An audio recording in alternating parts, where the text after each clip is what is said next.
On everybody, we're in the workshop, and so today we're going to load up the new Blue Venom XF190 MIG welder with some MIG wire. Let's have a look. So as you can see, we've got our 5 kilo spool here. Another handy one is to always have a pair of MIG pliers or side cutters.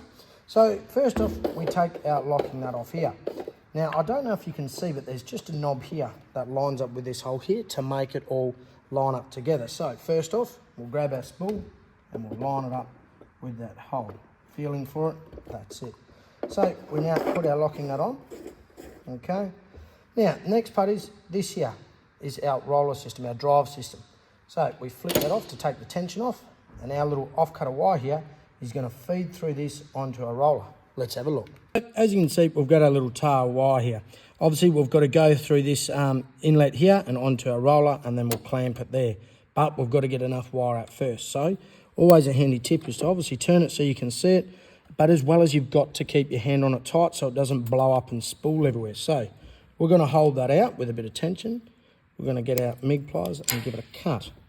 We're then going to bring it back underneath and feed it through that inlet right there, okay, until there is such wire through. Now obviously this takes a bit of time because it is a bit long, as well as you're trying to do it enough that you can sort of get it through without touching. As you can see, there's the wire through.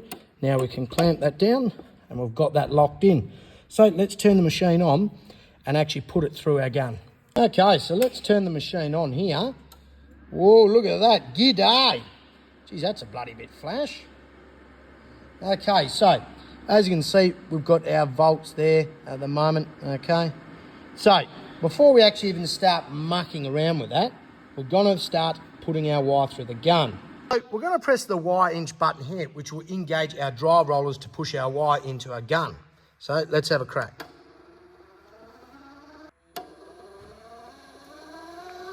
As you can see, it's all rolling nice and smooth. So first off, we want to unroll this MIG gun lead so it's nice and straight. Okay, obviously if we've run out of bench, it's not long enough, but you can see it's obviously nice and straight with a bit of a nice gradient curve. So let's take the nozzle off. So we'll take our nozzle off obviously first off.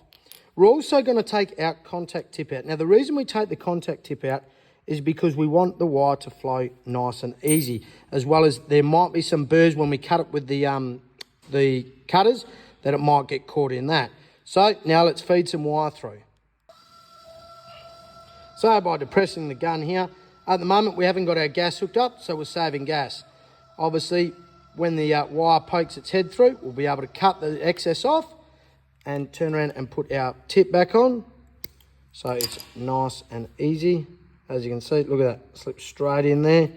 Use the incorporated tool that it comes with, which is pretty cool. Yeah. And we'll put our shroud back on. It's as easy as that. Right, once our wire is through, obviously, we'll turn our gas back on, get our wire speed up to where we want to be in our welding, as well as our volts, and start welding. Okay, so we've finished putting our wire through, so now there's a couple more steps before we actually start laying some bead. So catch me on another video when we set up our volts and our wire speed on a test piece, and then we can start laying some beads. Anyway, any questions, hit me up and I'll catch you later. Cheers.